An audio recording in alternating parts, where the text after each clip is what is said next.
Today,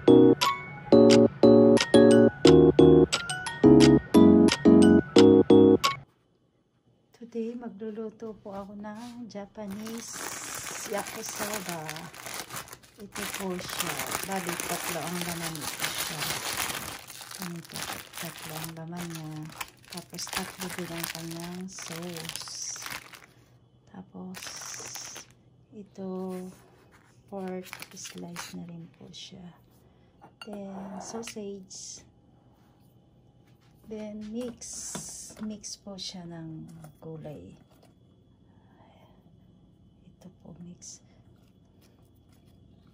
May carrots, may cabbage. Dahil medyo nakukulangan ako sa cabbage niya, additional po siya. Cabbage.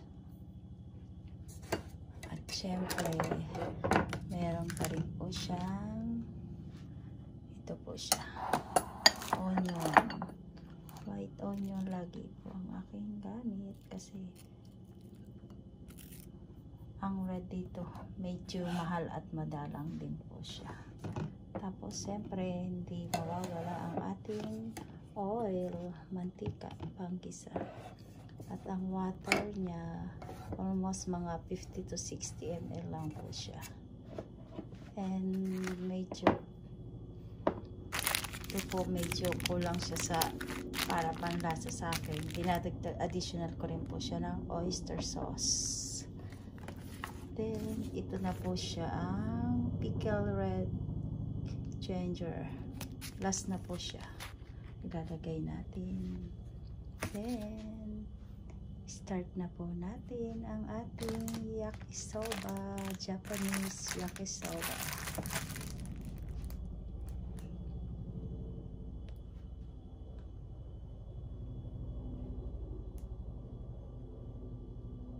Ang tawag nga pala dito is tugi.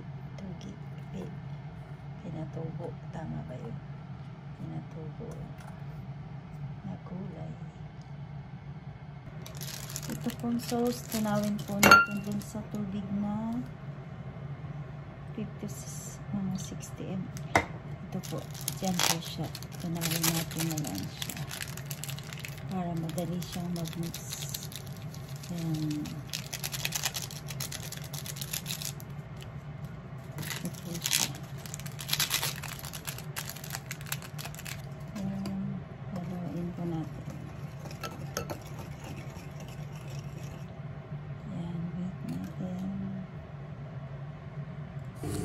start po natin, lagyan po natin ng oil, mga 1 tablespoon.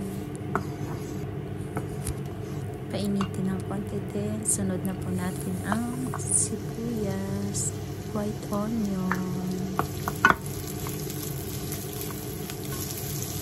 Isa ng konti para lumabas ang kanyang lasa. Then, sunod na po natin ang in-slice na pork. Kaning baboy po.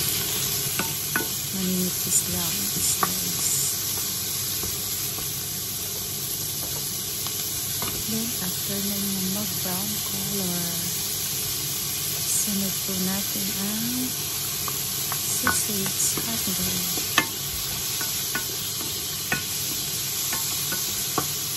Konting bisa-bisa.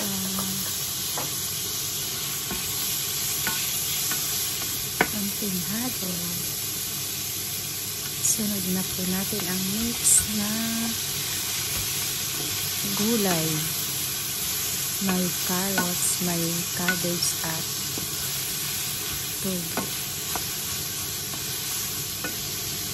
Sunod na rin po natin ang cabbage, repolyo.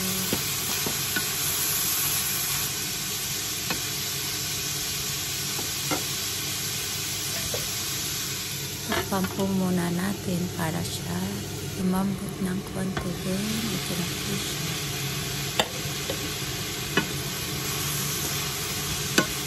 Pagluto na po siya, medyo ano na, lambat na.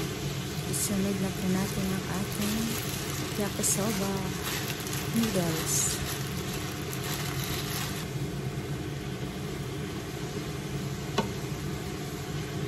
Then, isunod na po natin ang minix na sauce sa 50 ml na water. Yan na po yung sauce kanina natin. Unaw ko na siya. Mix ko. Then, wait na po natin ulit siya mga 1 minute.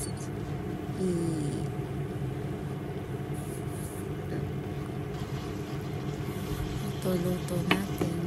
Halo-halo. Haluin po natin para magsama-sama ang kanilang mga lasa.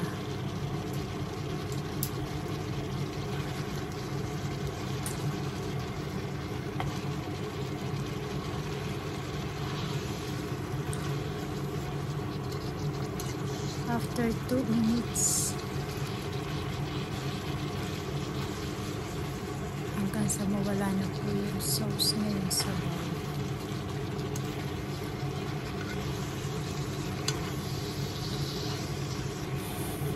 Isunod na po natin ang oyster sauce. Mga 1 kutsara lang po siya.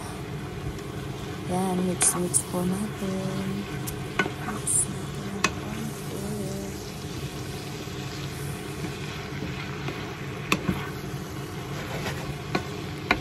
Almost done na po ang ating yakisoba.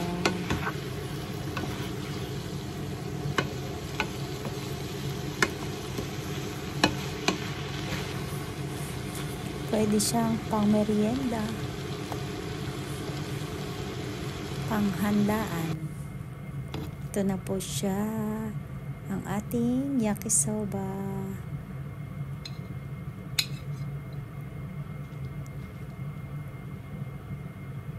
Mainit-init pa, masarap na yakisoba para sa pwedeng tanghalian, hapunan, almusal. Lagyan po natin na siya ng gulay.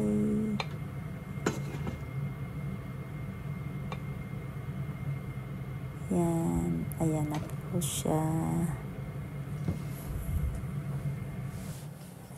Then, isunod po natin yung pickles, yung red pickles, red ginger. Ilalagay po natin. Pwede din naman pong hindi lagyan. Depende sa inyo. Tapos, lalagyan din po natin siya ng aonori. Akong tawagin po siya aonori. Yan po siya. Pwede rin hindi lagyan. Pero ganyan po Japanese style. Yan, aonori. Yan.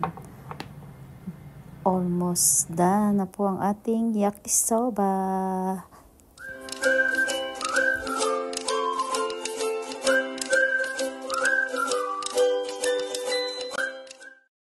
Thank you so much sa mga members and subscribers ko, mga friendship. God bless us all.